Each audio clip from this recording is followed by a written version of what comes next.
बघा आता आज आपल्या ऍडव्हान्स एक्सेल या कोर्स मध्ये आपण डेट फंक्शन बघणार आहे.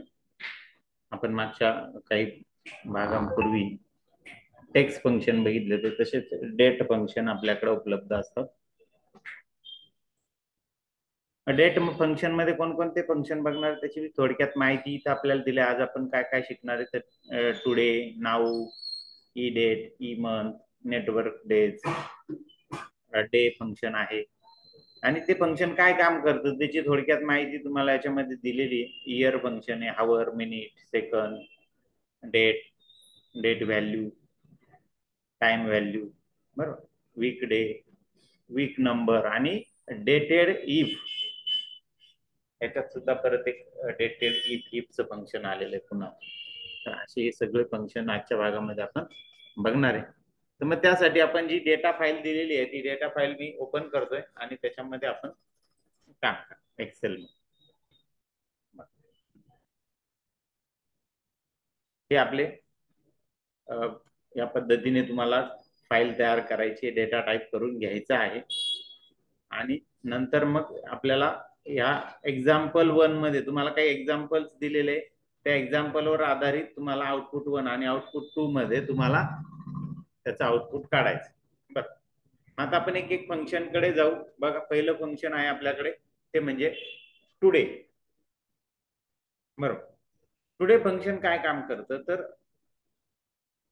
आजची तारीख आपल्याला ज्या ठिकाणी हवी त्या ठिकाणी देतो, ज्या सेलमध्ये. आता समजा मी आउटपुट 1 मध्ये माझा कर्सर आहे आणि इथे मी कर्सर ठेवून इक्वल टू टुडे असं म्हटलं. आता त्याच्यामध्ये काहीच द्यायचं नाही, कोणताही सेल ऍड्रेस द्यायचा नाही किंवा काहीच नाही. डायरेक्ट कंस कंप्लीट करायचा, टुडे ओपन आणि क्लोज डायरेक्टली. बघ, फंक्शनचा सिंटॅक्स सुद्धा तुम्हाला इथे दिसतोय तसाच आहे. त्याच्यात काही कंपोनंट दिलेले का तुम्हाला? नाही. आणि एंटर द्या असं म्हटल्यानंतर लगेच आपल्याला इथं टुडे, आजची तारीख इथं मिळते, 21/8/2024 असं आपल्याला मिळतं. आणि सगळ्यात महत्वाचा विषय की उद्या जर ही फाईल ओपन केली तर त्या ठिकाणी 22 तारीख असेल, म्हणजे तारीख ऑटोमॅटिकली अपडेट होते. म्हणजे एखाद्या लेटर मध्ये किंवा एखाद्या स्टेटमेंट मध्ये जर तुम्हाला करंट डेट हवी असेल तर टाईप करून घेऊ नका. टुडे फंक्शनच्या द्वारे जर तुम्ही ती घेतली तर ऑटोमॅटिकली तुम्ही ज्या दिवशी प्रिंट काढाल त्या दिवशीची तारीख तुम्हाला तिथं त्याच्या स्टेटमेंटच्या प्रिंटिंगला आहे. ठीक आहे. तसंच त्या same function now, now function काय काम करतं, फक्त नाऊ फंक्शन करंट डेट देणारच आहे पण त्याच्याबरोबर करंट टाइम पण देत. बघ, इक्वल टू नाऊ आणि open close, bracket open close, enter दिला. जसे एंटर दिला तिथं आपल्याला डेट पण दाखवली आणि त्याच्या पुढे टाइम पण आपल्याला दाखवलेला. डेट आणि टाइम हे दोन्ही घेण्यासाठी, आणि हे दोन्ही फंक्शन करंट डेट आणि करंट टाइम हे आपल्याला देत असतं याच्यामध्ये.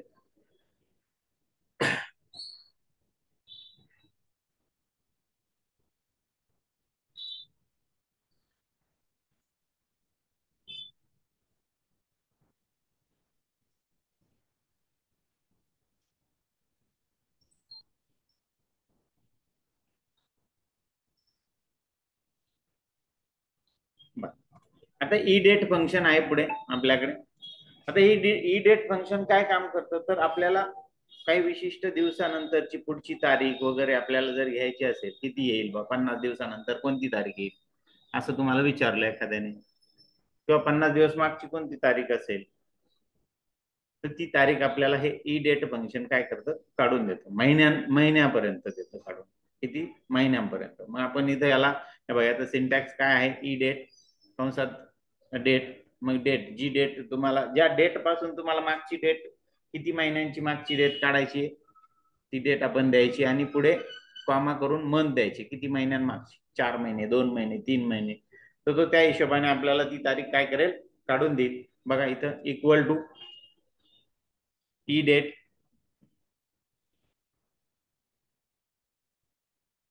तो म्हणतोय स्टार्ट डेट. काय म्हणतोय? Start date. मग स्टार्ट डेट मी इथे दिली 15/5/2024. हिला मी सिलेक्ट करतो, कॉमा दिला. कॉमा देऊन त्याने सांगितलं आपल्याला मंथ. काय विचारलंय? मंथ, किती महिने, मग आता मी म्हटलं 3 महिने आणि कंस कंप्लीट केला इथं आणि एंटर की प्रेस केली. बघा माझी 15/5/2024 आहे, इथं 15/8/2024 अशी तारीख आपल्याला इथं मिळाली. आलं लक्षात. आणि याच ठिकाणी समजा आपल्याला समजा 2 महिने मागची तारीख पाहिजे ते, तर कोणती तारीख येईल, कशी काढायची, तर इक्वल टू पुन्हा ई डेट टॅब दिला. आता त्याने विचारलं आपल्याला स्टार्ट डेट. स्टार्ट डेट मी सेम देतो 15/5 देतो इथं कॉमा. आपल्याला ते विचारतोय मंथ किती मागची. आपण इथे जर 2 दिलं डायरेक्टली तर तो पुढची 2 महिन्याची घेईल, पण इथं आपल्याला मग त्याच्यासाठी मागची पाहिजे तर -2 असं म्हणावं लागेल. मग -2 मी इथं म्हणतोय बघा, इथं -2 टाईप केला आणि एंटर दिला. त्याने काय केलं, 2 महिने मागची तारीख आपल्याला इथं काढून दिलेली आहे. बघ आहे का 15/3 ही किती आहे 15/5 आणि आपल्याला किती आली इथं 15/3. समजलं 2 महिने मागची. मग तुम्ही किती महिने मागे जाऊ शकतात 15, 20, 50 तेवढे महिने आपण तिथं टाईप करा आणि त्या हिशोबाने तुम्हाला ती डेट तो काय करतो काढून देतो. त्यानंतर EO month function return the last day of the month. EO means end of month.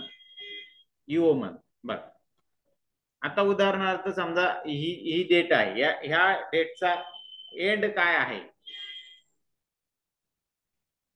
शेवट काय, शेवटचा महिना कोणता आहे, म्हणजे शेवटची तारीख काय आहे, तर मग ती आपल्याला काढायची. ती इक्वल टू ईओ मंथ. मग तो सांगतोय स्टार्ट डेट. काय विचारतो स्टार्ट डेट आहे बघ ही. नंतर पुढे कॉमा दिला. कॉमा दिल्यावर त्याने विचारलं मंथ.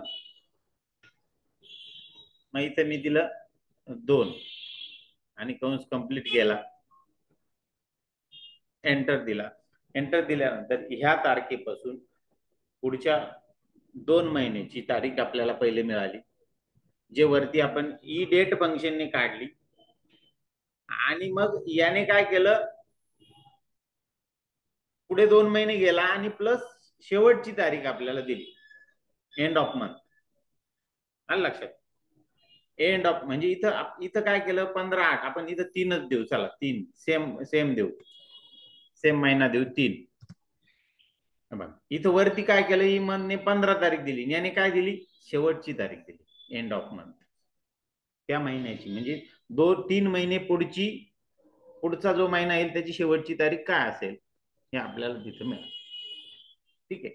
आता हे जे फंक्शन आहे आपल्याला आपण आज शिकतोय, आपल्याला सोपे वाटतील, पण प्रत्यक्ष आपल्याला ज्यावेळेस एखाद्या हे काही याच्याने काय लगेच आउटपुट मिळतंय का, तुम्हाला काही फायदा होतोय का आजच्या घडीला नाही. पण मग काही डाटामध्ये तुम्हाला काही ठिकाणी हे फंक्शन तुम्हाला वापरायचे, फंक्शन मध्ये फंक्शन वापरायचे. जसं की मागच्या लेक्चरमध्ये आपण बघितलं, मागच्या काही लेक्चर्स मध्ये की आपले एरर फंक्शन होतं किंवा एन ए फंक्शन होतं. हे फंक्शन डायरेक्ट नाही.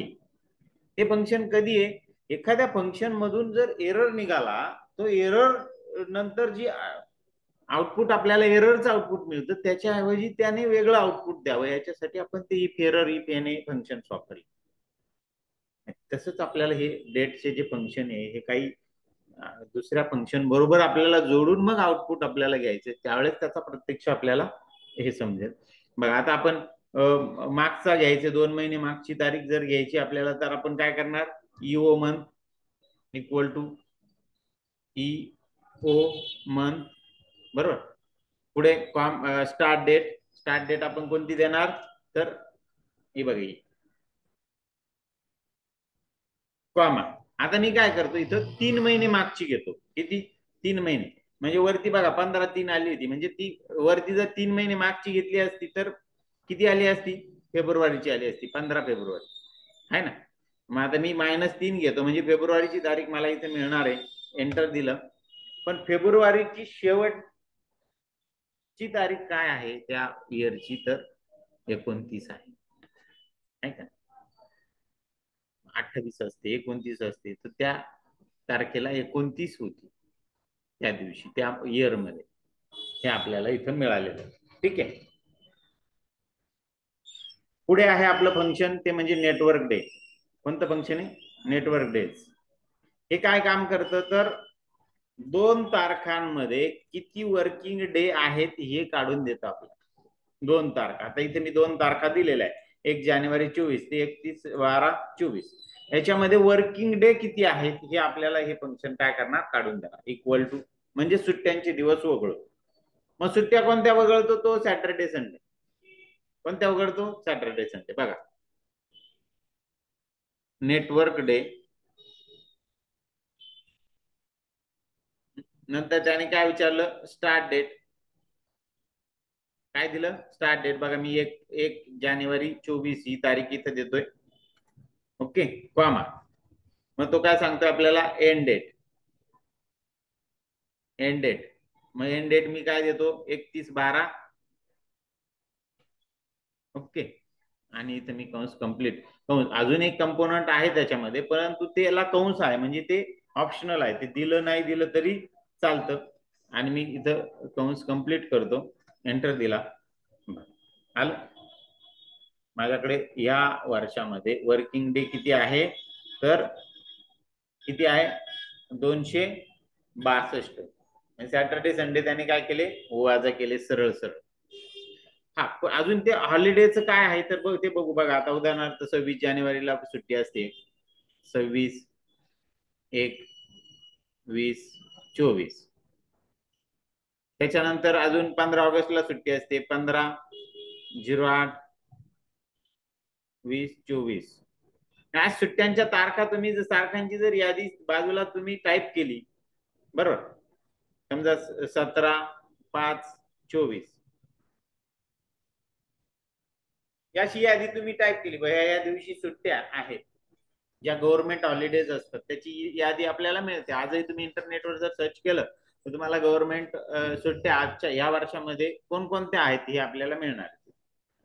बरोबर, त्याची एक यादी तुम्ही बाजूला टाईप करून ठेवली आणि ती यादी जर आपण त्याला सांगितली, आता उदाहरणार्थ इथे घेऊ आपण ते, इक्वल टू नेटवर्क डे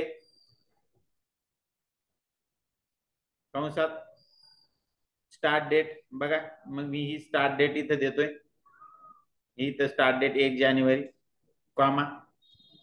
मग तो आपल्याला विचारतो एंड डेट. एंड डेट कोणती देतोय, 31 डिसेंबर देतोय मी. आता परत कॉमा दिला, कॉमा देऊन आता आपल्याला हॉलिडेज आपल्याला द्यायचे. हॉलिडेज देताना मी हे सिलेक्ट 3 हॉलिडे सिलेक्ट करतो. बघा सिलेक्ट केलं इथं आणि कंस कंप्लीट करतो मी इथं आणि एंटर देतो. जसं मी एंटर दिला, आता ऍक्च्युली तिथं डेट आली तिथं, बरोबर. तर मी डेट म्हणजे तिथं फॉर्मॅट तसा सेट आहे. मग मला हा फॉर्मॅट चेंज, आपण फॉर्मॅट शिकलो का नाही, बघा इथून नंबर फॉर्मॅट. सध्या ह्या सेलला डेट फॉर्मॅट लागू असल्यामुळे ते डेट मध्ये तो नंबर आपल्याला दिसतोय तो. मग इथून तो फॉर्मॅट बदला, इथून तो जनरल नंबर करा. बघा जनरल नंबर केल्याबरोबर इथं आपल्याला 259 असा नंबर आपल्याला दिसतोय. दिसतोय. मग आता मी काय करतो, इथं एक तारीख बदलतो, 27 जानेवारी करून बघतो. 27 जानेवारी पण मी केली. बघ 26 जानेवारी, 27 जानेवारी आणि 7/5 या तारखांना काही सण आलेले आहे आणि ते सणांच्या यादी मी इथं दिलेली. किती किती सण आलेले, 3, बरोबर. अगोदरच्या याच्यात बघा 262 दिवस म्हणजे सॅटर्डे आणि संडे वजा करून किती दिले, 262 दिवस दिले. आणि आता त्याने किती दिले, ह्या 3 हॉलिडे वजा करून 260 दिवस दिले. बरोबर आलं ना आन्सर, का चुकलं, चुकलं का. मग असं का झालं, त्याने 3 का नाही वजा केले, तर त्याचा कारण असं आहे की ह्या ज्या तारखा आलेल्या आहे या तारखांमध्ये कुठेतरी संडे आलेला आहे. ते लक्षात, कारण ऑलरेडी त्याने संडे वजा केलेला आहे. सुट्टीच्या दिवशी जर सण आला तर त्याला सुट्टीच असते, तशी वेगळी सुट्टी द्यायला लागत नाही. आलं लक्षात. म्हणजे दिलेल्या तारखांमध्ये हॉलिडेज मध्ये तुमचा ऑलरेडी एक संडे किंवा सॅटरडे आलेला आहे, त्याच्यामुळे मग त्याने तो वजा न करता तुम्हाला दिल, ते पण तो बघतो. समज, अशा पद्धतीने आपण इथं घेतो. पहा आता दुसरं असं आहे की आपण ह्याच्यातच बघू, नेटवर्क डे. इथं खाली बघा INTL म्हणून एक फंक्शन आहे, परत network days.intl, याला मी घेतो. काय मॅक्झिमम ठिकाणी प्रायव्हेट ठिकाणी बँकांना सॅटर्डे संडे सुट्टी नाहीये, फक्त संडेच सुट्टी आहे. मग संडे सोडून आपल्याला पाहिजे ते, तर मग अशा केसमध्ये त्याच्या खालचं ते फंक्शन घ्या. इथं त्याची स्टार्ट डेट इथं दिली मी, बरोबर. नंतर एंड डेट विचारतोय, एंड डेट मी इथं देतोय 31/12. कॉमा दिला. कॉमा दिल्यानंतर बघा एक वीकेंड आला बघा, वीकेंड आहे का. मग इथे वेगवेगळे वीकेंडचे ऑप्शन दिले. Saturday Sunday, Sunday Monday, Monday Tuesday, असे 2-2 दिवस दिले. काही काही ठिकाणी वेगळे पण असतात ना. समजा कंपन्या बुधवार सुट्टी पूर्वी होती बघ, आहे का. इथं Saturday only, Monday only, Tuesday only, Wednesday only, असे बरेच पर्याय इथं, आहे का. तो नंबर इथं फक्त टाईप करायचा. मग आता सॅटरडे संडे ओनली म्हटलं, संडे ओनलीला मी 11 नंबर आहे, आहे का. 11 22 झाला तो, मी 11 टाईप करतो, 11 जा, आणि कंस कंप्लीट केला, एंटर दिला. जसंही मी कंस कंप्लीट, त्याने फक्त संडे सोडले आणि 314 दिवस आपल्याला इथं दिले. येते लक्षात, किती आले, 314 दिवस आपल्याला काढून दिले संडे सोडून. समजलं. मग नेटवर्क डेज INT म्हणून फंक्शन पण आहे, त्याच्याने सुद्धा आपल्याला काय करता येतं, जो पाहिजे तो वीकेंड आपल्याला याच्यामध्ये पकडता येतो. सगळे वीकेंड दिलेले तिथे, सगळ्या पर्याय दिलेले. आणि असं असतं कंपन्यांना वेगवेगळ्या सुट्ट्या असतात, वीकेंड असतात. मग ते वीकेंड पकडून किती सुट्ट्या, किती दिवस वर्किंग डेज आहे ते आपल्याला काढता येतो. तर या नेटवर्क डेचा उपयोग पाहतो वर्किंग डे काढण्यासाठी आपल्याला होतो. नंतर आपल्याकडे डे फंक्शन आहे बघा. डे फंक्शन काय काम करतं, तर तुम्ही जी डेट त्याला द्याल त्यामधला डे कितवा आहे ते आपल्याला काढून देतो. म्हणजे उदाहरणार्थ बघा, इक्वल टू DAY डे, तो म्हणतोय सिरियल नंबर. म्हणजे तिथं काय निवडायची आपल्याला, ही तारीख, जी तारीख आहे ही 15/5 जी तारीख, याच्यात डे कोणता आहे, कंस कंप्लीट करा, एंटर द्या.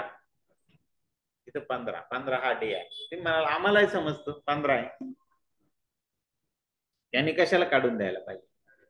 पण काही फॉर्म्युलाज मध्ये कॅल्क्युलेशन साठी एखादा डेट मधला डे पाहिजेत असतो ना. ती डायरेक्ट डेट घेतली तर चालेल का, नाही, बरोबर का नाही. आता समजा तुम्हाला सॅलरीचं कॅल्क्युलेशन करायचं असं पकडा. मग सॅलरीचं कॅल्क्युलेशन त्यांनी समजा एखाद्या कंपनीने ठरवलं का जी महिना वर्किंग डे आहेत. मी एक उदाहरण तुम्हाला सांगतो. आता आपण नेटवर्क डे शिकलो, याच्यावरच एक मी थोडक्यात उदाहरण सांगतो की सॅलरीचं कॅल्क्युलेशन. एखादी कंपनी ती काय म्हणेल की सॅलरीचं कॅल्क्युलेशन करायचंय, पर डे सॅलरी समजा 500 रुपये आहे, पण ती फक्त वर्किंग डेला आहे, सुट्टीच्या दिवशी नाही. बरोबर, सुट्टीचे दिवस त्याच्यात वजा होतील. मग 500 रुपये पर डे नुसार आपल्याला काढायचं 1 तारीख ते 31 तारीख, 31 जानेवारीची. तर इझिली आपल्याला कॅल्क्युलेशन करता येईल ना. तिथं कसं करणार कॅल्क्युलेशन बघा बरं. आता इथंच करतो मी, याला इथं घेतो या सेलमध्ये बघा. 1 जानेवारी ते 31 जानेवारीचे 500 रुपयाप्रमाणे आपल्याला वर्किंग डेचे पैसे काढायचे. कसे काढणार तुम्ही, पहिले मला ती 1 जानेवारी ते 31 जानेवारी इथं टाईप करून घ्यावं लागेल. 1 जानेवारी 24 ते 31 जानेवारी 24 हे मी टाईप केलंय, बरोबर. या 1 जानेवारी ते 31 जानेवारी तिथं तारीख असणारच आहे तुम्ही तुमच्या शीटमध्ये, सॅलरी शीटमध्ये. मी इथं मला त्याचे सॅलरी काढायची एखाद्या एम्प्लॉईची, तर मी काय करणार, इक्वल टू, आता डायरेक्ट 31 गुणिले 500 तर मला करता येणार नाही. बरं त्याच्यात किती संडे आता आहे मला माहिती आहे का, आता नाही माहिती आहे. मग बरं माहित जरी असलं तरी आपण प्रत्येक वेळेस कॅलेंडर नाही बघत बसणार ना. त्या एक्सेलने ऑटोमॅटिक काढून दिलं पाहिजेत ना. जी तारीख तिथे येईल, ज्या पिरियडचा तुमचा सॅलरी स्टेटमेंट असेल त्या पिरियडचं त्याने काढून. बरं सॅटर्डे संडे वजा करायचे का फक्त संडे वजा करायचे ते पण तुम्हाला ठरवावं लागेल, बरोबर. मग तुम्ही काय करणार, इक्वल टू गुणिले 500 गुणिले नंबर ऑफ वर्किंग डेज आपल्याला द्यायचे ना पुढं. मग नंबर ऑफ वर्किंग डेज आपल्याला माहित आहे का 1 जानेवारी ते 31 जानेवारी मधले, नाही. मग आपण काय करणार, तिथं नेटवर्क फंक्शन वापरणार, नेटवर्क डेज. मग त्याच्यामध्ये तुम्हाला कोणतं घ्यायचं, फक्त संडे वजा करायचा का सॅटर्डे संडे दोन्ही वजा करायचं ते तुम्ही ठरवू शकता, बरोबर. मग इथं आपण दोन्ही वजा करू. समजा नेटवर्क डेज मध्ये फक्त सॅटर्डे वजा करू, आपलं संडे वजा करू. मग इथं स्टार्ट डेट, मग स्टार्ट डेट मध्ये मी काय देतो इथं बघा 1 जानेवारी कॉमा एंड डेट काय देतोय 31 जानेवारी, कंस कंप्लीट झाला आणि पुन्हा मी कंस कंप्लीट करतो. एक कंसाचा काहीतरी प्रॉब्लेम राहिला त्याने दिलं काढून, तरी पण आता प्रश्न इथं काय झाला, तिथं डेट मध्ये आउटपुट आलं तर ते मला बदलायचं कसं, तर या नंबर फॉर्मॅट मध्ये त्या सेलला डेट हा फॉर्मॅट सेट झाला तो जनरल नंबर मध्ये करा. बघा त्याने भरपूर हे घेतलं. बघा आली का सॅलरी 11,500 आली सॅलरी. मग किती दिवस काढले आता ते तुम्ही बघून घ्या. तशी 31 दिवसाचे किती झाले असते, किती झाले असते 31 दिवसाचे, बघ इक्वल टू 31 गुणिले 500 15,500 झाले असते. त्याने बरोबर ते सुट्ट्यांचे दिवस काय केले वजा केले आणि सुट्ट्यांचे दिवस वजा करून मग आता तुम्ही इथं जशी तारीख बदला, समजा 1 फेब्रुवारी केली 1/2/24 अशी केली आपण आणि इथं 28/2/24 अशी केली आपण. 28 मध्ये 29 आहे ना, त्याला 29/2/24 बघा 10,500 आहे. म्हणजे ती पिरियड दिला का तो सॅलरी सांगणार तुम्हाला. येते लक्षात. तर अशा पद्धतीने तुम्ही याचा उपयोग आपल्याला त्या कॅल्क्युलेशन मध्ये तिथं करावा लागणार. म्हणून मग इथं हे सोपं जरी असलं आपलं डे, त्याला काय 15 तारखेमध्ये कितवा दिवस हे मला लगेच समजतंय पण तुम्हाला त्या कॅल्क्युलेशन मध्ये द्यायचे. कॅल्क्युलेशन मध्ये तुम्ही 15 नाही टाईप करणार आहे, तिथे येणाऱ्या डेटचा डे कॅल्क्युलेट करणार आहे तुम्ही तिथं, हे लक्षात घ्या. तुमच्या त्या सेल ऍड्रेस मध्ये टाईप होणाऱ्या डेटवर तुमचं कॅल्क्युलेशन असणार. त्यामुळे तुम्ही फॉर्म्युला नाही एडिट करू शकणार ना. तुम्ही जसं टोटल मार्क्स आपण बघा टाईप केले होते, आपण डायरेक्ट एक फॉर्म्युला काय टाकला होता का 50 अधिक 60 अधिक 65 त्याला पडलेल्या 3 विषयांचे मार्क्स. पण ते नंतर जर त्याचे अपडेट झाले 50चे 55 झाले तर तुमच्या फॉर्म्युल्यामध्ये सुद्धा तुम्हाला 50चं 55 करावं लागेल. पण ते तुम्ही सेल ऍड्रेस तिथे दिला तर काय होत होतं, ऑटोमॅटिक चेंज करतो तो. त्याची टोटल काय करतो, ऑटोमॅटिक चेंज करतो, आउटपुट ऑटोमॅटिक चेंज करतो. समज जसं इथं बघा मी तारीख बदलली, पिरियड बदलला 1 फेब्रुवारी ते 29 फेब्रुवारी केला, त्याने लगेच त्या फेब्रुवारीची सॅलरी काढून दिली, त्या पिरियडची सॅलरी काढून दिली. बरोबर. पण मी तेच ह्या डायरेक्ट ह्या फंक्शन मध्ये जर त्या तारखा वापरल्या असत्या, याचा इथे मी F4 आणि G4 न देता इथे डायरेक्ट मी 1 जानेवारी आणि 31 जानेवारी जर दिली असती तर त्याने फक्त तिथं 1 जानेवारी टू 31 जानेवारीच आउटपुट कायम दिलं असतं. समजतंय. म्हणून मग आपल्याला बरं समजलं. मग डे फंक्शन म्हणून आलं, सोपं आहे म्हणून त्याला हे जाऊ नका. इथं पुढे आहे month function equal two month नंतर तो विचारतो सिरियल नंबर, तर आपल्याला सिरियल नंबर काय द्यायचा, ती तारीख द्यायची, त्या तारखेमधला महिना तो आपल्याला वेगळा करून द्या. आणि ह्या ज्या व्हॅल्यू आहे ह्या न्यूमरिक मध्ये, ह्या डेट मध्ये नाही, लक्षात घ्या. याचा फॉर्मॅट काय बघा वरती इथं दिसतोय आपल्याला, जनरल नंबर आहे का. ह्या डेट मध्ये फॉर्मॅट आहे का नाही. मग त्याच्यावर कॅल्क्युलेशन होणार आहे, गुणिले भागिले वजाबाकी या सगळ्या गोष्टी तुम्ही करू शकतात. Year function equal to year, tab मारला, सिरियल नंबर. मग सिरियल नंबर मध्ये आपण काय देणार, डेट देणार. ही डेट 15 तारीख इथे मी निवडली, 15 निवडली, कंस कंप्लीट केला, एंटर दिला, त्याने वर्ष दिला आपल्याला काढून 2024. बरोबर. म्हणजे आता बघा डे वेगळा केला, मंथने मंथ वेगळा केला, इयरने इयर वेगळा केला. ओके. पुढे जातोय आपण हावर्स. टाइम आहे बघा इथे मी टाइम टाईप केलेला आहे 5:35 असा मी या सेल ऍड्रेस मध्ये एक्झाम्पल मध्ये काय केलाय, टाइम टाईप केलेला आहे. आणि त्या टायमाच्या आधारे मला त्याच्यामधून हावर्स वेगळा करायचा आहे, खाली मंथ वेगळा करायचा आहे, सेकंद वेगळा करायचा आहे. त्याच्यासाठी वेगवेगळे फंक्शन्स आपल्याला इथं दिलेले, हावर्स, मंथ आणि हे बघा हावर्स, मिनिट आणि सेकंद आहे का.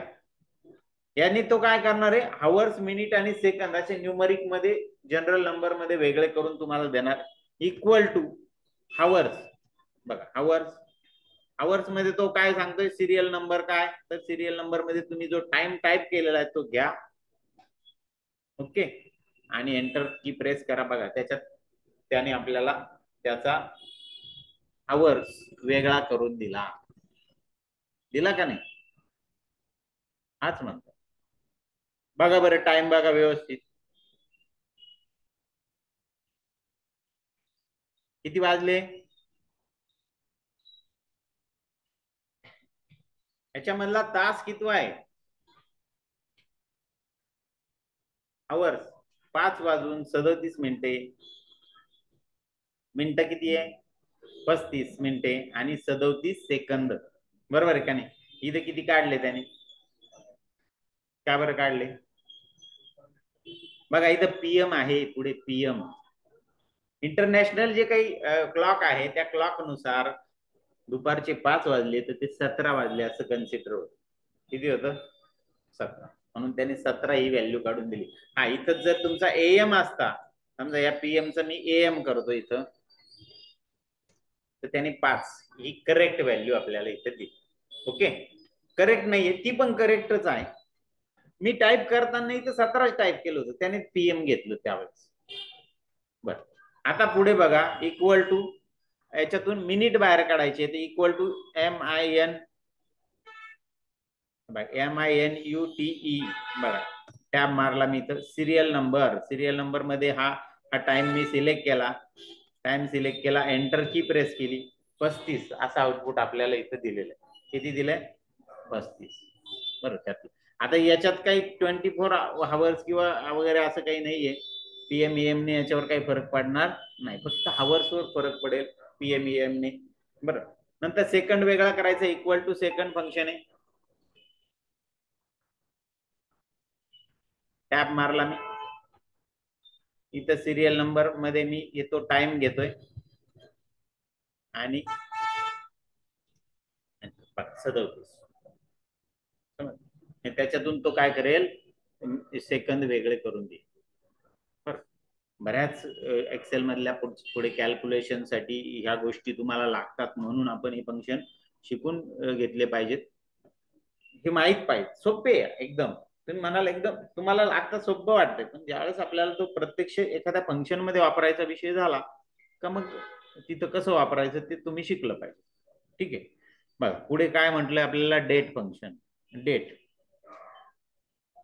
आता हा डेट फंक्शन काय काम करतं? आता उदाहरणार्थ बघा, तुम्ही एखाद्या कॉलम मध्ये असं टाईप केलेलं आहे 15, 5, 23, 24 असं वेगवेगळे सेल मध्ये टाईप केलेलं आहे, यांना एकत्र. आता हे नंबर आहे, नंबरचं कन्व्हर्शन डेट मध्ये करायचं किंवा टेक्स्टचं कन्व्हर्शन डेट, त्यासाठी डेट फंक्शन आपल्याला दिलं. बघा डेटचा फॉर्मॅट बघा, डेट कंसात year comma month comma day आहे ना. मग मी इथं काय करू शकतो, equal to date year. Year किती आहे? 2024. मी इथं टाईप करतो डायरेक्ट, कॉमा मंथ किती आहे? मंथ आहे 5.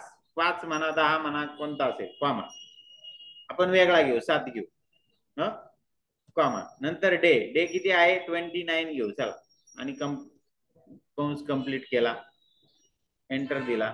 बघा 29/7/24 अशी तारीख त्याने आपल्याला तिथे काय केली? प्रिंट करून दिली. त्याच्याऐवजी तुम्ही डायरेक्टली इथून सुद्धा ती घेऊ शकतात, इक्वल टू डेट कॉमा कंसामध्ये इयर. इयर बघा इथं आलंय 24, मग मी याला निवडलं 24, सेल ऍड्रेस निवडला. नंतर मग मंथ आलेला माझा 5, मग मी हा इथं मंथ 5 निवडला, कॉमा नंतर तो सांगतोय डे सांगा, डे आलाय माझा 15, हा बघा इथं 15 आला, मी निवडलं आणि एंटर दे. 15/5/24 अशी मला तारीख तिथं काढून दिलेली आहे. ठीक आहे, असं हे डेट फंक्शन. त्यानंतर आहे आपल्याकडे डेट व्हॅल्यू. कोणतं फंक्शन आहे? Date value. प्रत्येक डेटला एक व्हॅल्यू आहे, लक्षात घ्या.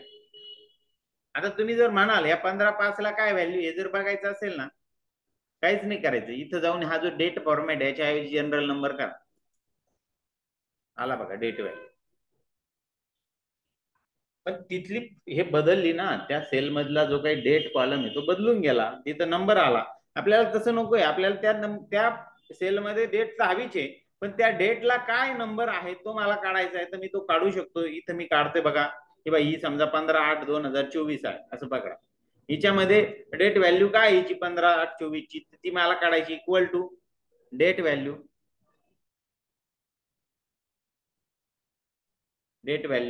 आणि डेट टेक्स्ट बघा. डेट टेक्स्ट, ही डेट टेक्स्ट मी इथे घेतली आणि कंस कंप्लीट केला, एंटर दिला. त्याने आपल्याला इथे काढून दिलं 45,519. ही काय आपली डेट व्हॅल्यू आहे. कोणत्या याची? 15/8/2024. आलं लक्षात? अशा पद्धतीने आपण डेट व्हॅल्यू काढू शकतो. तशीच टाइम व्हॅल्यू काढू शकतो आपण. सेम टाइम द्यायचा इथं. आता ही डेट आहे ही आपण टेक्स्ट मध्ये टाईप केली बघा. एक लक्षात घ्या, याच्या पुढे असं सिंगल अवतरण चिन्ह इथं वापरलेलं आहे, दिसतंय का तुम्हाला? आणि हिची अलाइनमेंट लेफ्ट साइडला झालेली बाय डिफॉल्ट. तसं टाइमची सुद्धा अलाइनमेंट बाय डिफॉल्ट आहे बघा. याच्या पुढे PM आलंय का? नाही आलं. जर तुम्ही डायरेक्ट 17:35:51 असं टाईप केलं जर असतं ना, तर त्याच्या पुढे PM किंवा AM ऑटोमॅटिक आलं असतं. आता इथे मी काय केलं, सिंगल अवतरण चिन्ह टाईप करून ती टाइम टाईप केला, म्हणजे तो टेक्स्ट मध्ये कन्वर्ट झाला, लेबल डाटा झाला. मग त्या लेबल डाटाचा आपल्याला डेट व्हॅल्यू किंवा टाइम व्हॅल्यू आपल्याला काढायची. तर हे डेट व्हॅल्यू आणि time value function equal to time value आणि इथं टाइम टेक्स्ट मध्ये मी टाइम टेक्स्ट घेतो. टाइम टेक्स्ट म्हटलं त्यांनी, टाइम नाही म्हटलं. टाइम म्हटलं तर हा टाइम. आता समजा बघू, याला निवडून आहे टाइमला आणि एंटर देऊ. काय सांगतो तो बघा, व्हॅल्यू एरर दाखवलं. कारण की तिथं टाइम नाही द्यायचा आहे तुम्हाला, टाइम टेक्स्ट द्यायची, टाइमची टेक्स्ट द्यायची. म्हणजे तो जो टाइम आहे तो टेक्स्ट स्वरूपात असेल अशाच याला तो टाइम याच्यामध्ये कन्वर्ट करून देईल. त्याच्यामध्ये डेट किंवा टाइम व्हॅल्यू मध्ये तो कन्वर्ट करून देईल. येते लक्षात बघा. Equal to time value, time text मध्ये ही टेक्स्ट घेतली, ही टेक्स्ट मध्ये मी टाइप केले, लक्षात घ्या, आणि एंटर दिला बघा. त्याची टाइम व्हॅल्यू तुम्हाला तिथं काढून दिलेली आहे. आलं लक्षात? मग त्याच्यावरून तुम्हाला टाइम मध्ये त्याचं कन्व्हर्शन करायचंय ना, फक्त इथं काहीच नाही करायचं. हा फॉर्मॅट बदलायचा, त्या सेलला सिलेक्ट करायचं आणि इथून फॉर्मॅट बदलायचा. फॉर्मॅट काय करायचा? टाइम. बघ झाला का टाइम फॉर्मॅट कन्वर्ट? आलं लक्षात? तर अशा पद्धतीने तुम्ही त्या एखाद्या टेक्स्ट टाइमला टाइम व्हॅल्यू मध्ये कन्वर्ट करून त्याला टाइम मध्ये कन्वर्ट करू शकता, टाइम फॉर्मॅट देऊ. नंतर वीकडे, एखाद्या डेट मधला आठवड्याचा दिवस कोणता ते आपण याच्यानी काढू शकतो. बघ, वीकडे फंक्शन इक्वल टू वीकडे मग कोणती तारीख? ही 15/8 आणि कंस कॉमा. इथे टाईप विचारला त्याने. आता हा हे एक्झम्प्टेड आहे, म्हणजे तुम्ही नाही दिलं तरी चालू शकतं. डायरेक्ट मी F17 दिला आणि एंटर दिला तरी त्याने 5 हा दिवस काढून दिला. 15/8 याच्यामध्ये आज 5वा दिवस. असं करू, आजची तारीख घेऊ. चला, आज किती तारीख आहे? 21/8/24. म्हणजे मग तुम्हाला एक्झॅक्ट त्याचा अर्थ समजेल. बघा, कितवा? 4था दिवस. कोण वार आहे आज? बुधवार. मग 4था दिवस आहे का नाही आज? बघा बरं, कुठून मोजला त्याने 4था दिवस? संडे पासून. संडे, मंडे, बरोबर ना? असा आजचा 4था दिवस आहे, बुधवार. मध्ये आपण कुठून मोजतो? सोमवार पासून. आपण कुठून मोजतो? सोमवार पासून, बरोबर. त्याने कुठून मोजला? रविवार. त्याच्यात आहे ना मग ऑप्शन आहे ना बघा. मग आता आपण इथं देऊ इक्वल टू वीकडे, म्हणजे पुढचा जो ऑप्शन होता वीकडे, मग वीकडे मध्ये मी ती तारीख देतो. तारीख दिली, कॉमा केला. कॉमा नंतर मग बघा रिटर्न टाईप मध्ये इथं दिलेलं बघा, 1 नंबर्स, संडे पासून मोजणार. 1 किंवा डिफॉल्ट, बरोबर. तुम्ही काहीच नाही दिलं तर तो संडे पासून मोजणार, किंवा 1 दिलं तरी संडे पासून मोजणार, बरोबर. 2 दिलं तर तो मंडे पासून मोजणार. कुठून मोजणार? मंडे पासून. बघू मग आपण 2 देऊन बघू. 2 दिला, कंस कंप्लीट केला आणि एंटर दिला, बस 3रा दिवस, बरोबर. तुम्हाला संडे पासून पाहिजेत का मंडे पासून पाहिजे? त्याच्यात भरपूर ऑप्शन आहे मग तसे. प्रत्येकाचा दिवस कुठून मोजायचा त्याचे कॅल्क्युलेशन असतं, त्यानुसार तुम्ही मंडे पासून करा, संडे पासून करा, वेन्सडे पासून करा, कोणताही घेऊ शकता. पण आपण जनरली मंडे पासून कितवा दिवस आहे हे आपल्याला जर काढायचं असेल तर ते आपल्याला इथून काढून दिलं पाहिजे. आठवड्याचा दिवस, नंतर वीक नंबर, आठवड्याचा नंबर, वीक नंबर, आठवड्याचा नंबर. ठीक आहे, मग मी इथे याला डिलीट करतो पहिले. इक्वल टू वीक नम. आता वीक डे काढला का नाही, वीक नंबर काढतो मी, वीक नंबर कंसात कॉमा, इथं सिरियल नंबर, सिरियल नंबरच्या ठिकाणी काय देणार आपण, तारीख देणार, तारीख. पुढे रिटर्न टाईप ब्रॅकेट मध्ये आहे, तो कंपल्सरी नाही, आपण डायरेक्ट एंटर दिला तरी त्या तारखेतला वीक नंबर आपल्याला काढून देणार आहे. जर तुम्ही कॉमा दिला तर काय ऑप्शन येतात, इथं बरेच ऑप्शन येत आहे. कुठून मोजायचा तो, संडे पासून का मंडे पासून मोजायचा, ते आपल्याला इथं दिल्या जाते. जसं आपण वीक डे मध्ये होतो तसंच मी काहीच देत नाही, एंटर देतो, संडे पासून मोजणार आहे, त्याने आपल्याला सांगितलं 3, वीक नंबर सांगितला 3, बरोबर आहे का. 15 जानेवारी, बरोबर, म्हणजे कितवा हप्ता आहे, आठवडा आहे.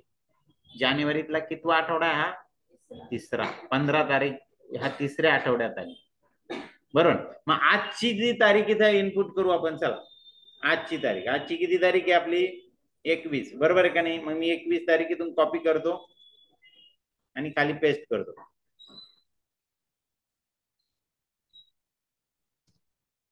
आजचा कितवा आठवडा आहे, 34वा. तो ह्या महिन्यातला नाही पकडत, तो जानेवारी पासून वर्षाचा आठवडा आजचा कितवा आहे, 34वा, बरोबर. असं आपण वर्षात किती आठवडे बघायचे, कसं बघणार बरं, सांगा बरं आता. हा, डिसेंबरची शेवटची तारीख इथे टाईप करायची, संपला विषय. बघा 31, 12, 20, 24 ही मी तारीख इथे टाईप करतो. टोटल 53 आठवडे आहे. किती आठवडे, समज. तुम्हाला एखाद्याने विचारलं तर तुमच्याकडे सहज सहज इझी कॅल्क्युलेशन तुम्हाला करून सांगता येत, बरं.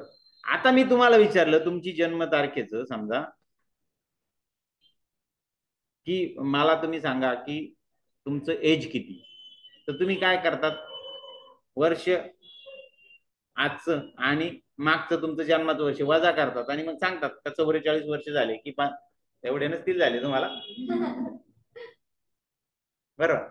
तर 21 झाले, 15 झाले, 18 झाले, ते तुम्ही सांगता. पण तुम्ही एक्झॅक्ट सांगू शकतात का मला माझे 21 वर्ष 5 महिने आणि 3 दिवस झाले, सांगता येईल का, नाही सांगता. मग आपल्याला आता पुढचं जे फंक्शन आहे ते आहे डेटेड इफ. हे डेटेड इफ फंक्शन ही आपल्याला काढून देतं.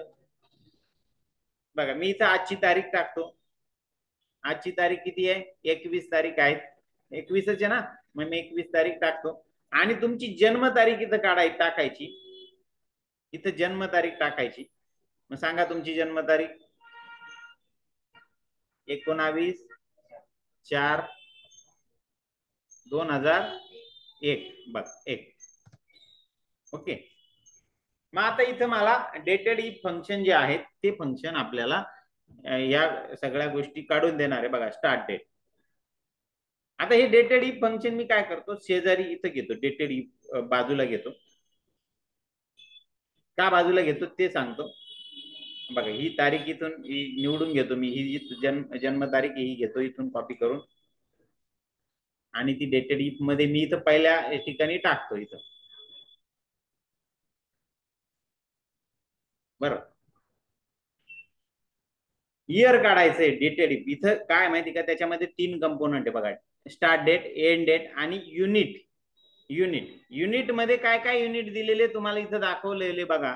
वाय मीन्स इयर मधला डिफरन्स किती, मंथ मधला डिफरन्स किती आणि डे मधला डिफरन्स किती, बरोबर. म्हणजे तो इयर मध्ये सांगतो, मंथ मध्ये सांगतो आणि डे मध्ये सांगतो, लक्षात घ्या. मग तुम्ही इथं इयर काढताना तुम्ही काय करणार, equal to dated if dated if कंसात स्टार्ट डेट. मग स्टार्ट डेट आपण करंट डेट घेऊ, मग टुडे म्हणू. टुडे आपण फंक्शन शिकलो का नाही, टुडे कंसात कॉमा, कॉमा देऊन पुढची काय घेणार आपण, हे बघा इथं एक एक्झाम्पल मध्ये आपण टाइप केली ती, म्हणजे C6 मध्ये C6 कॉमा. आणि आता काय देणार आपण इथं, वाय देणार. म्हणजे पहिले इयर काढायचे ना, किती वर्ष झाले तुम्हाला, मग इथं डबल अवतरण चिन्हामध्ये वाय टाइप करायचा, कंस कंप्लीट करायचा आणि एंटर द्यायचा. तिथं नम व्हॅल्यू एरर आला का आला एरर इथं लक्षात येईल, नंबर एरर.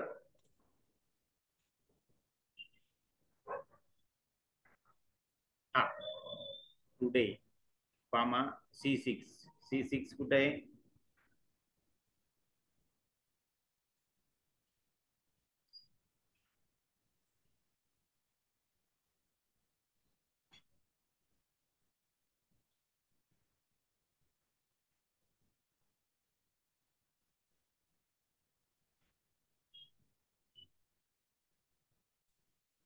बघा आता इथं या एरर मध्ये आपल्याला काय झालंय, आपण अगोदर टुडे दिले नंतर C6 दिले. आज तुमच्या जन्मतारखेतून टुडेच्या जन्मतारखेमधून स्टार्ट नंबर म्हटलेले ना, काय म्हटलेलं स्टार्ट डेट आणि एंड डेट. स्टार्ट डेट म्हणजे आजची तारीख आणि एंड डेट म्हणजे मागची तुमची जन्म, आपले स्टार्ट डेट म्हणजे तुमची जन्मतारीख आणि एंड डेट म्हणजे आजची तारीख. तर आपण ते उलट दिलं, त्याच्यामुळे तो एरर आला. मग आता आपण बदल करतो, इथं टुडेच्या ठिकाणी आपण काय करणार, C6 देणार, C6 आणि इथं C6 च्या जागेवर आपण काय देणार, टुडे. एंटर दिला, बघा 23 वर्ष झाले, बरोबर. आता महिने किती झाले याच्यासाठी आपण काय करणार बघा, इक्वल टू काय, डेटेड इफ कंसात स्टार्ट डेट. स्टार्ट डेट कोणती, आपली जन्मतारखेची, बरोबर. मग जन्मतारखेची मी बघा इथे टाइप करून ठेवलेली C6 कॉमा, नंतर मंथ आपले एंड डेट, मग नाव किंवा मग टुडे कॉमा. आणि मग इथं डबल कोट्स मध्ये काय द्यायचं, आता फक्त काय द्यायचं, युनिट काय द्यायचं, यम.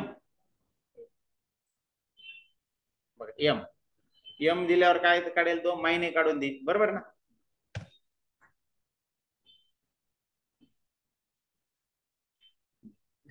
23 वर्ष 280 महिने असं होईल का, नाही होणार. आणि डे जर काढलं तर डे कुठं तरी जाईल. तो काय करतोय, तुमच्या जन्मतारखेपासून म्हणजे स्टार्ट डेट पासून आजपर्यंत किती महिने झाले ते काढून दिलं त्याने. पुढे पुढे खाली युनिट आहे बघा इथं खाली परत एमडी म्हणून, difference in day ignore month and year. MD म्हणजे त्या याच्यापासून, बरोबर. एमडी डे साठी, Y means difference in month ignore days and year. Days आणि इयर इग्नोर करून मग राहिलेल्या याच्यात महिने काढेल, बरोबर. मग इथं आपल्याला काय वापरावं लागेल, तर वाय एम वापरावं लागेल. वाय एम तो काय करेल, ते इयर सोडून देईल, जेवढ्या निघाले ते अगोदरचे ते सोडून त्याच्यावर किती महिने झाले. आज समजा तिची जन्मतारीख 19/4 आहे, म्हणजे तिचे 18/4 ला तिचे 23 वर्ष पूर्ण झालेले. तिथून पुढे किती महिने झाले ते ह्या वाय एम ने तो काढेल, तिथून पुढे मोजेल 18/4 पासून पुढे. बघ 18/4 पासून पुढे किती महिने झाले, 4 महिने. म्हणजे तिथं काय घ्यायला लागेल, वाय एम घ्यावं लागेल. आणि डे काढताना इक्वल टू डेटेड इफ कंसात स्टार्ट डेट ती जन्मतारखेची दिली कॉमा, एंड डेट नाव किंवा टुडे कॉमा. आता युनिट द्यायचं, युनिट काय देणार आपण आता, वाय एम द्यावा लागेल, नाही एम डी द्यावा लागेल. काय द्यावं लागेल, एम डी, मंथ पासून एम डी.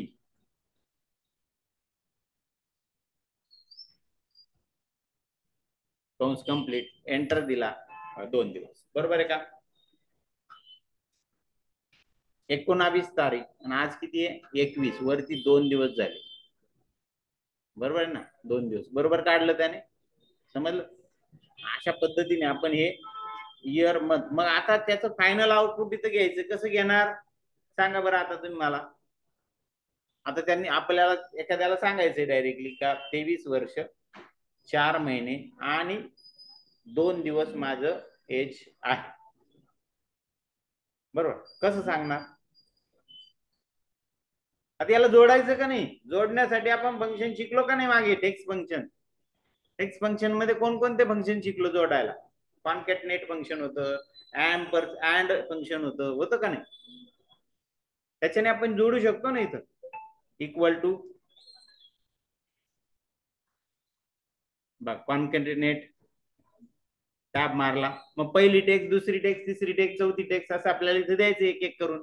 मग पहिली टेक्स्ट कोणती इथं 23, कॉमा 23 नंतर काय म्हणायचंय इयर असा शब्द टाईप करायचा, मग तो डबल अवतरण चिन्हात स्पेस देऊन इयर, वायच्या अगोदर स्पेस दिला बरं मी, नाहीतर मग तो असा जॉईंट करून टाकेल त्याला. परत इयर नंतर परत मी एक स्पेस देतोय, कॉमा नंतर काय येईल 4, त्याच्या पुढे काय येईल मंथ, मंथ मध्ये मग कॉमा, डबल अवतरण चिन्हात स्पेस देऊन मंथ असा शब्द टाईप करतोय, मंथ कॉमा स्पेस देऊन डबल अवतरण चिन्ह कॉमा, नंतर डे, डे कुठे एफ, आता डे सिलेक्ट करायला माझ्याकडे जागा नाही, मग मी F6 टाईप करतो तिथं, F6 कॉमा डे, डबल अवतरण चिन्हात डे टाईप करणार स्पेस देऊन जा, आणि कंस कंप्लीट केला. जेवढ्या टेक्स्ट तुम्ही देत जाल तेवढे तो घेईल बघा. 23 इयर्स 6 मंथ अँड 2 डेज, तो अँड शब्द तुम्हाला टाकायचा असेल तर तो टाकू शकतात, आलं लक्षात. तर ते आपण जॉईन म्हणजे अगोदर जे शिकलेलो आहे टेक्स्ट फंक्शन ते आपल्याला इथं वापरायला लागेल. आणि मग तुम्ही याच इथं काय करा, याला खाली कॉपी करा, याचं पण याला पण कॉपी करा खाली, याला पण कॉपी करा, ऑटोमॅटिकली तुमचे आउटपुट इथे येऊन जाणार.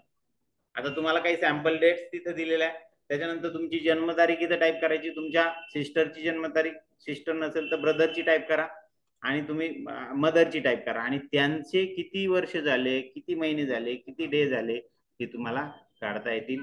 आणि इथं आपण आजची तारीख कुठेही टाईप केली नाही, ती तिथं डायरेक्ट नाऊ फंक्शनने किंवा टुडे फंक्शनने तुम्ही घ्या, जेणेकरून आता समजा मी उद्या जर हे ओपन केली, ही फाईल जर उद्या ओपन केली तर हिच्या ह्या आउटपुट मध्ये 1 दिवस वाढलेला असेल ऑटोमॅटिकली, का तर तिथे मी नाऊ फंक्शन किंवा टुडे फंक्शन वापरतो, येते लक्षात, समजलं. तर अशी ही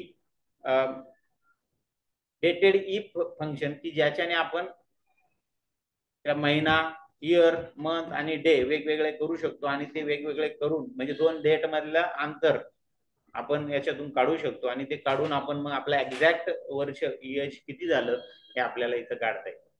ठीक आहे, असे हे आपले डेटेड इफ फंक्शन पर्यंत आपण डेटचे फंक्शन सगळे बघितले. याचा उपयोग आपण पुढे जाऊन पुढच्या प्रॅक्टिकल्स मध्ये करणार आहे. सगळेच फंक्शन वापरात येतील असं नाही, परंतु आपण जिथं ज्याची गरज पडेल तिथं ते वापरणार आहे. आता तुम्हाला प्रॅक्टिकल काय असणार आहे, तुम्हाला मी अशी सॅम्पल फाईल दिलेली आहे, या सॅम्पल फाईल मध्ये एक्झाम्पल तर मी टाईप करून दिलेलं आहे, आउटपुट तुम्हाला काढायचं आहे, आउटपुट पण तुम्हाला मी दिलेलं आहे, या फंक्शनचा वापर करून तुम्हाला तिथं आउटपुट काढायचंय.